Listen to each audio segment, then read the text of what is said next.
nanay ko. Yan. Diba magkamukha ba kami? Ayaw po niyang pumayag kasi mas maganda ako sa kanya. Ayan po nanay ko. Ito po yung likuran namin, ang dungis.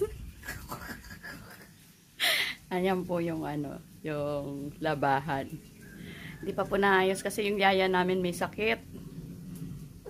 Nagkasakit siya. Nagkaroon na epileptic.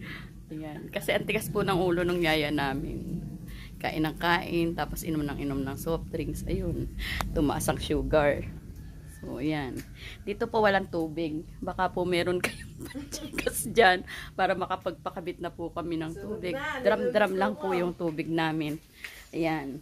Ganyan. Diba po nakakaawa yung buhay namin. Maawa na po kayo sa amin. So, nagluluto po ako. Ulam lang po namin.